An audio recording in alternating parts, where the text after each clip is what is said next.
we could all please rise for the Pledge of Allegiance. I pledge allegiance to the flag of the United States of America and to the republic for which it stands, one nation, under God, indivisible, with liberty and justice for all.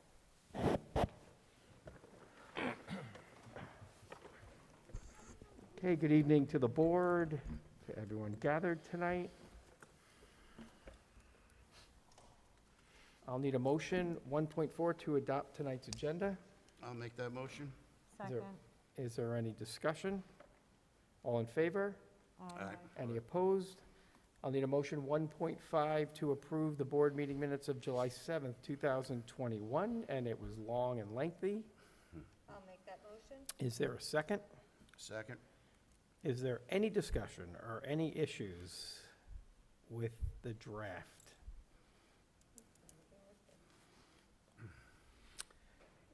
All in favor? Aye. Any opposed? And I don't believe we have any presentations tonight, Mr. No Petrolli? presentation tonight, Mrs. Samet. Okay, this makes for a speedy meeting. We have a first public comment section, which is on any agenda items. If there's anyone who would like to address the board on anything on the agenda, this would be that moment. No one? Okay, and that'll bring us to number 4, roundtable. And I will turn to Mr. Petrolli. Okay, last week, the board was provided with a copy of the proposed district-wide safety plan for the 21-22 school year. I'd like to thank Mr. DeRosa for taking the lead and putting that plan together. This is an annual requirement of school districts, and there are no substantial changes to the plan from last year to this year. So the substance of the changes was updating names and dates and things of that nature. And you'll also recall that at the end of last year, school districts were required to include a new component into their district safety plans, and that was a pandemic response section. Yep. So back in the spring, we created a pandemic response protocol that was incorporated into the safety plan last year, and it has been incorporated as an appendix for this draft that's in front of the board. So the process for the review or the first reading of this policy is that the board members have a copy of the policy, proposed policy. It's posted on our website. It will be posted on our website tomorrow morning for public review. There'll be a 30-day public comment period, and then after the 30-day public comment period, it will come back to the board to hear any public comments before the board is recommended to take action on the plan. Are there any questions about the plan? I just had a couple. Matt, if you could, if you're prepared. Just on where we're keeping the supplies, I noticed that most of the PPE is being kept in the buildings, but then there's, I guess, overflow. Is that we're storing in Maple? So I know when the listing was, when I went through all the buildings and the listing of all the excess, but it said, I guess, excess is going to be held in Maple, right? Yeah, so the majority of the bulk PPE is held in Maple, just for space reasons. Right. But locally, within the 2 buildings, we have probably 3 to 4 weeks worth of supplies housed in each building. So like last year, I guess, you just have to go and gather it, basically, from Maple and bring back what we need as far as replenishing. Yeah, so as the month's stock, worth of. right, as the stocks deplete, we go and replenish them from the Maple Ave stock. Okay, Yeah. they're fine there. Like, I'm just thinking with the my So initial where they are thing was the shutdown of the building. Yep, and where they are is very secure. You said and, dry and secure. and- Dry, secure, very feasible location, yes. Okay, that was my only concern on that. I don't Yep. know if anyone else had. Okay, That's it? Yeah, that's my only question on the supplies and stuff. And since we're talking about supplies, it should be noted that we are maintaining an inventory Yeah, I was- level that That's quite an is, inventory level. prepares us for a worst-case scenario. That's right. So that is something that we have continuously maintained. Right, and so will are we, continue to do so. and we're still continuing to purchase it at that pace, or we don't know yet right now? We're maintaining a particular inventory level, so depending on the level of consumption, we'll either replenish or not. Okay. Yeah, the consumption level right now is pretty low, so, but our stock is significant, so we're okay. good. We're good for several months. Okay. That was my only question, sir. Thank Okay. you. Okay. Are there any other questions? Did anyone have any questions, concerns, or comments on the safety plan? I just have one. At some point, we should think about selecting a date for our mandatory state walkthrough. So I think we usually do that, Dennis, the first week of school-ish? Yes, so for the members of the public, school board members are required to do a survey of district facilities. Traditionally, we've done that at the first board meeting of the school year, and that's what we will plan to do again this year. I will be in contact with the board to give you times and meeting locations, and I'll coordinate with Mr. DeRosa so that we can take a tour of district facilities It's quick. in September. It's quick, Thank and it's, we also review everything that's gone on during the summer, any repairs, any changes throughout the district. We also go to Maple and here at the academy and elementary, so. Okay. Anything else on? Yes, I do have a number of other items. Roundtable? I wanted to provide some information about COVID-related school reopening preparations, and then also about regular school reopening preparations. We are currently awaiting New York State guidance on school reopening for September. We have been waiting for this for the past several weeks. We've gotten confirmation from the upper levels at the State Education Department that it will be forthcoming, quote-unquote, soon. Not soon enough for most of us that are very eager to get all of our planning underway. So I don't have much to share with you, but what I would like to share is that it seems that there's a lot of discussion around mask wearing, and I would say my prediction is that there's a strong likelihood that there'll be a mask requirement in September for all individuals, at the very least indoors. The other theme that's out there is regarding layered prevention strategies. And the CDC has been speaking a lot about using multiple precautions to provide different layers of prevention. So those would include the wearing of masks, frequent hand washing, non-sharing of items, social distancing, and other related precautions that we're all familiar with. So the concept behind the layered prevention strategies is that if one strategy fails, then the other strategies will assist in prevention. So as soon as we have information, we will be reviewing the information, the guidance from the state, and we will be sharing with the public as appropriate. Other planning that's going on right now for September, we have a lot of staffing changes that are taking place. Altogether, we have 26 staffing changes that are taking place over the summer, and that includes 18 new employees to the district, which is a very large number for us. In my 8 years here, new employees to the district, we would average, I would say, maybe 4.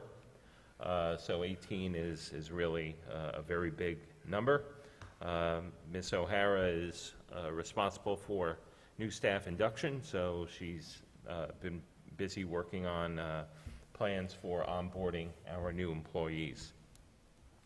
I want to talk a little bit about mental health and social emotional learning planning, and I just want to share some statistics that were presented last week at the New York State School Boards Association Summer Law Conference to put things in perspective.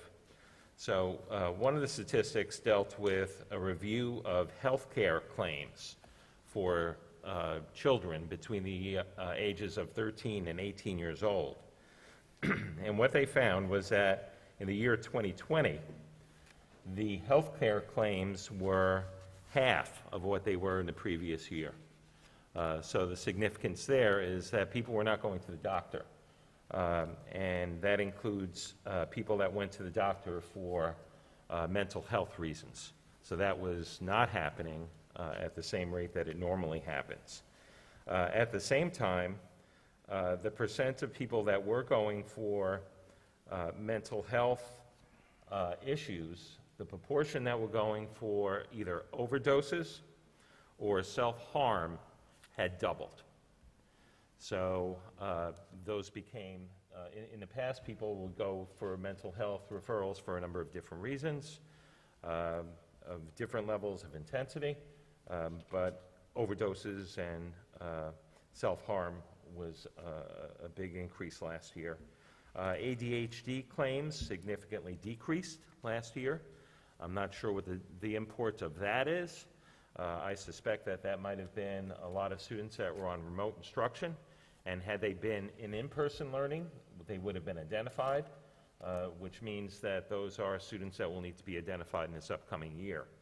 Also, claims for eating disorders also spiked upwards. Continuing on, this was from a survey of youth ages 11 to 17. The survey reported that moderate to severe anxiety and depression symptoms were higher in that teenage group than in any other group surveyed, including adults at different age groups. And according to this survey, over 77,000 of the youth that was surveyed frequently thought about suicide. And a third of those students identified as LGBTQ plus. And in September, they indicated that half of the people that had reported that they had ideas of self-harm in the previous week. So that's to put things in perspective about the potential mental health crisis that we may be dealing with in September and this upcoming year and years to come. So in anticipation of that, we've added additional staff for mental health. We will be meeting with the staff next week to brainstorm and put together a strategy for identifying people with needs on a universal level, and then for putting in strategies to support those students and staff in the upcoming years. The other thing that's happening this summer, and it's not really happening yet because we're waiting on guidance from the state, is configuration of our physical spaces. So last year, you'll remember that we went to 6-foot physical distancing, and then that got changed to 3-foot.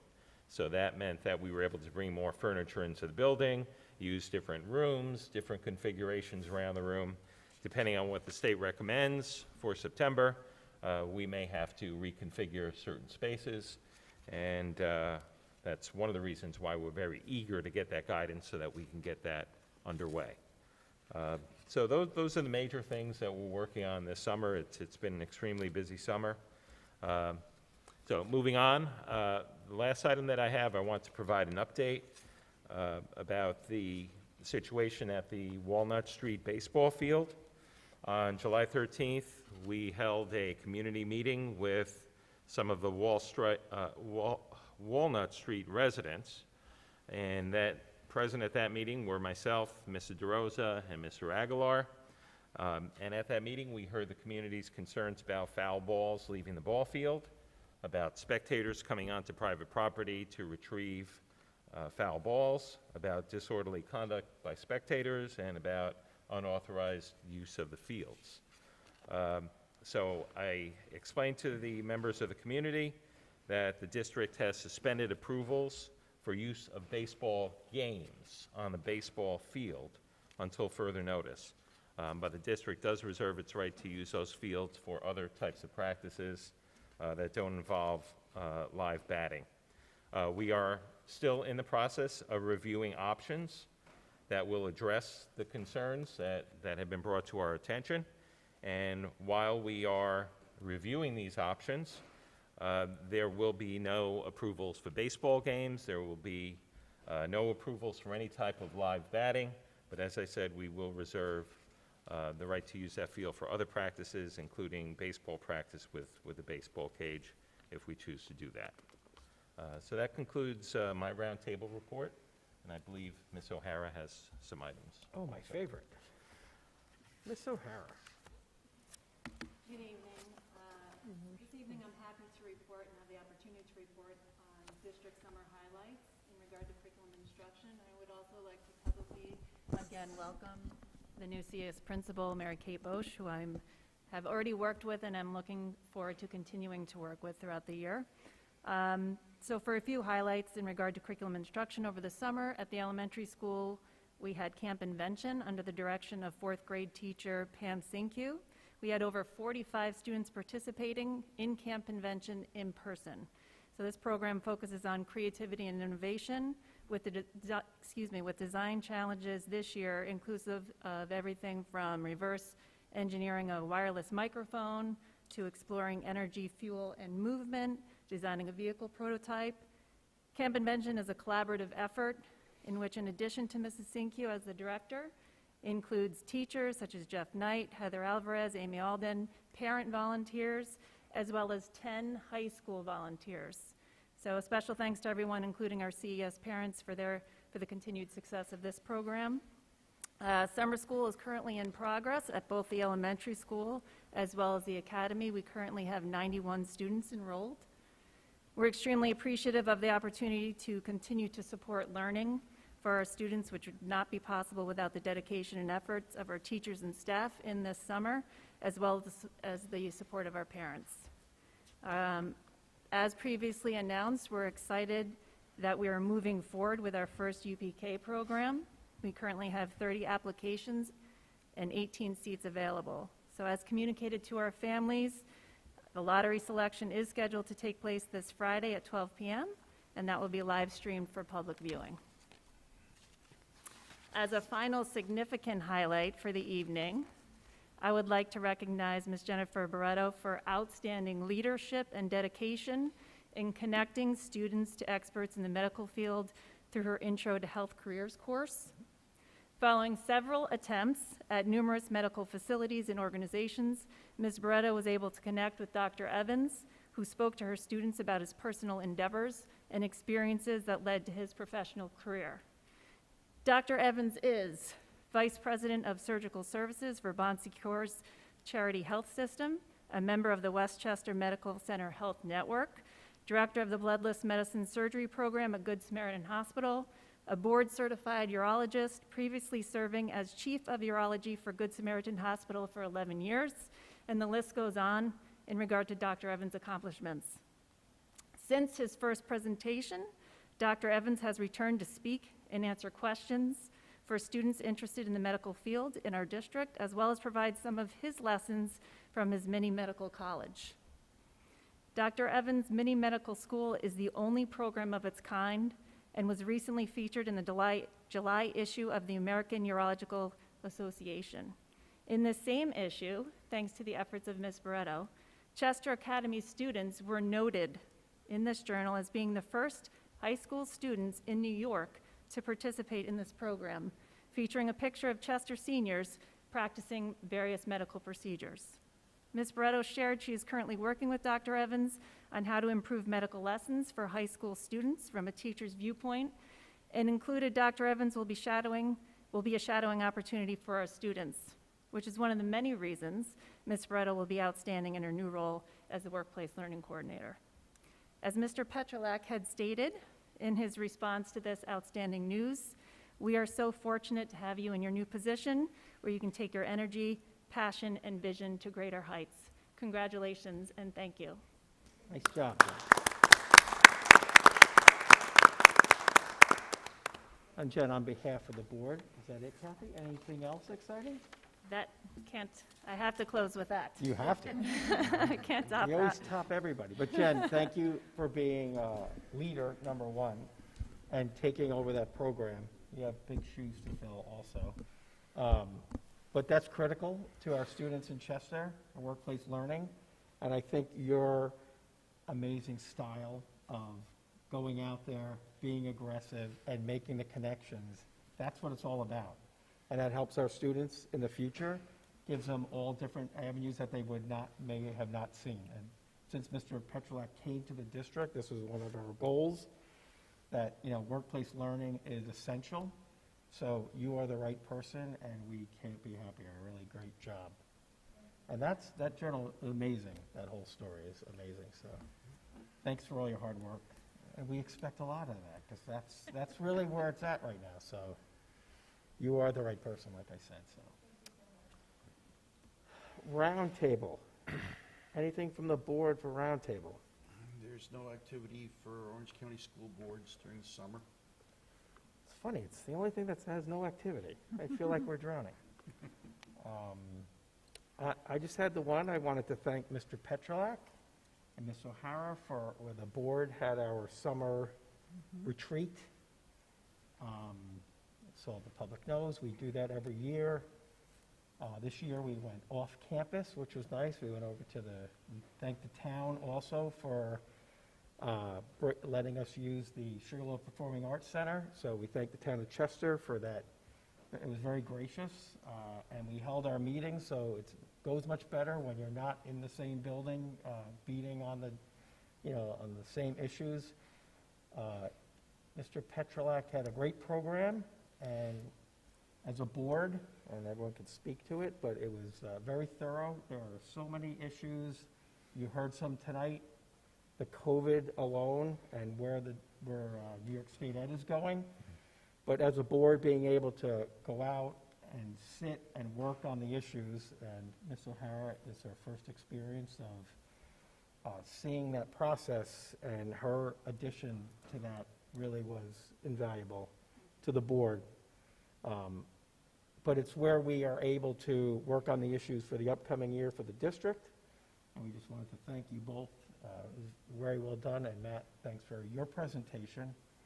Mr. DeRosa came, and we looked into Maple Avenue and the building condition and that survey that we are going to be doing. So it was very eye-opening and necessary and needed for the board. So I don't know if anyone else had any comments. I just have one more item. On July 17th, representatives of New York State School Boards Association from all different areas met virtually, and a selection was made for the annual DWYER Award, which I'm not at liberty to say the winner, but it will be announced shortly, and I think once you take a look at this person's credentials, it's overwhelmingly, hands down, the right choice. Nice. Okay, anything else for roundtable? Okay. Thank you, Mr. Pashasnik. That'll bring us to number 5 on tonight's agenda, our consent agenda. I'd like to make a motion that the board approves consent agenda items 5.1 through 5.12. Second. Is there any discussion? Hearing none. I'm just looking for something. All in favor? Aye. Any opposed? And that'll bring us to our final public comment section tonight's meeting. If there's anyone who wants to come before the board for any issues, now would be that time. Sure, come on up, state your name and where you live. My name's Joseph Delaney. I feel like what's a Board of Education meeting without a community input? Absolutely. First, I want to give thanks where thanks is due. Thank you to the school board for putting signage or appropriate signage on the Maple Avenue, specifically the Walnut Street baseball field.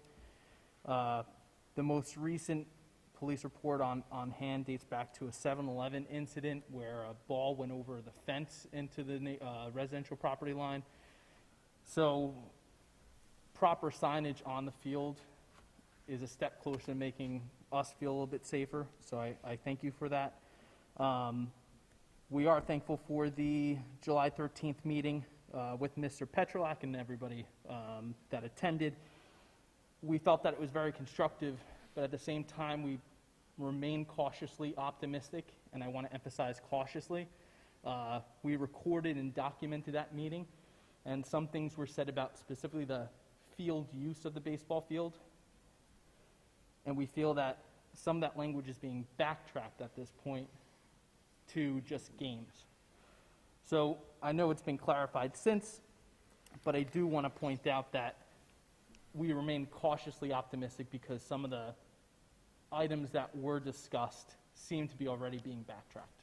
So I thank you for your time and look forward to resolving the issue. Okay, so do we. Thank you. Any other comments for tonight? I was looking through my thing. I just wanted to welcome Mary Kate again, officially. Thank you. And appreciate you being here, obviously. And Mr. Flanagan's here, and I see you over there. Mr. Aguilar and our staff. But welcome. I know that you hit the ground running, and we did our initial meeting, and then you had to get held up to where your start date. But we are very excited. I know there's many people that are very excited. And already from all the reports to the board about everything that you're involved in, it's an essential, it's really been seamless also coming into the building, and we appreciate all your hard work over there. It's never easy coming into a new district, new building, new people. That's hard enough as it is, but in the world that we're living in with COVID and all the other things that are going on, we know how difficult it is. If you need anything from the board, obviously, or your team here at the administration, you know where to turn. You have great leadership also working with you, so I'm sure Ms. O'Hara is at your beck and call. On our summer retreat, it was a main theme of the district moving forward, and I'm hoping that you're feeling as part of the Chester family like we talked about when you first came. And again, the entire board very excited and looking forward to September. I'm sure you guys still want a month and a half of not looking forward to September, but for me it feels like we're already there. Just like last year, there's so many things that we don't know what's happening, and it feels like the school year's already begun for us. So, again, welcome, congratulations, and